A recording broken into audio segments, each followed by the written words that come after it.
Inspiring టైంలో ఉన్నాం. టెక్నాలజీకి మెచ్యూరిటీ వచ్చింది. స్వాతంత్రం వచ్చిన తర్వాత 78 సంవత్సరాల్లో ఏమి అభివృద్ధి జరిగిందో రాబోయే 22 సంవత్సరాల్లో అంతకంటే రెట్టింపు అభివృద్ధి జరిగే అవకాశం ఉంది. దీనికి కారణం ఈ దేశంలో ఉండే ప్రజలే కారణం అని చెప్పి నేను మీకు తెలియజేస్తున్నా. ఆ దిశగా ఈ మహానాడు ఒక చరిత్రలో మిగిలిపోతుంది. 2025 కడప మహానాడు ఒక చరిత్ర తిరగ రాయడానికి దోహదం చేస్తుందని మరొక్కసారి విజ్ఞప్తి చేస్తున్నాను. అందుకే ఇప్పుడే నాయకత్వంతో మాట్లాడినాక నేను మాట్లాడిన తర్వాత లోకేష్ గారు పార్టీకి 6 శాసనాలతో ఒక బ్లూ ప్రింట్ రిలీజ్ చేస్తారు.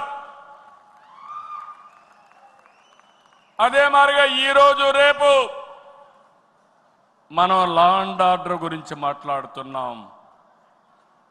లా అండ్ ఆర్డర్లో నేను ఒకటే చెప్తున్నాను, నేరస్తులు ఎక్కడున్నా వదిలిపెట్టే సమస్య లేదు. ఆంధ్రప్రదేశ్ అంటే నేరస్తులకు చోటు లేదు. అది నిరూపిస్తానని ఈ మహానాడు సాక్షిగా మీ అందరికీ విజ్ఞప్తి చేస్తున్నా. ఇంకో పక్క నదుల అనుసంధానం పోలవరం పూర్తి చేసి జలహారతి ద్వారా ప్రతి ఎకరాకు నీళ్లిచ్చి తెలుగు ప్రజల రుణం తీర్చుకునే విధంగా తీర్మానాన్ని పాస్ చేయడమే కాకుండా ఆచరణ చేస్తాం. భవిష్యత్తులో వచ్చే గ్రీన్ ఎనర్జీ, అదే మరి గ్రీన్ హైడ్రోజన్, అదే మరిగా అనేక ఇండస్ట్రీస్ని నాంది పలుకుతాం.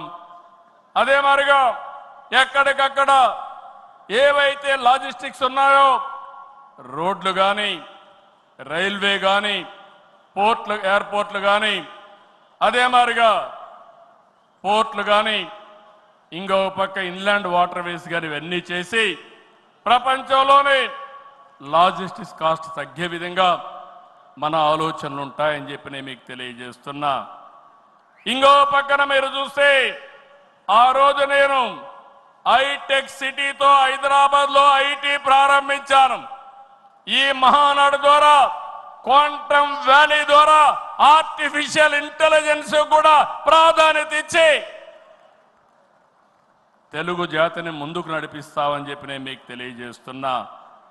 ఇంకో పక్కన ఇటీవలే స్వర్ణాంధ్ర విజన్ డాక్యుమెంట్ తయారు చేశాం. కేంద్రం ప్రధానమంత్రి గారి నాయకత్వంతో వికసిత్ భారత్ తయారు చేస్తే మన రాష్ట్రం విజన్ డాక్యుమెంట్ కింద స్వర్ణాంధ్ర 2047కి తీసుకొచ్చాం. మీరు ఒకసారి చూస్తే 2.4 ట్రిలియన్ యుఎస్ ఎకానమీ ధ్యేయంగా పెట్టుకుని ప్రతి ఒక్కరి ఆదాయం 55 లక్షల రూపాయలు ఉండేట్టుగా దాని కార్యక్రమం రూపకల్పన చేశాం. మన సంకల్పం ఒకటి, వెల్తీ హెల్తీ హ్యాపీ సొసైటీ మన విధానం.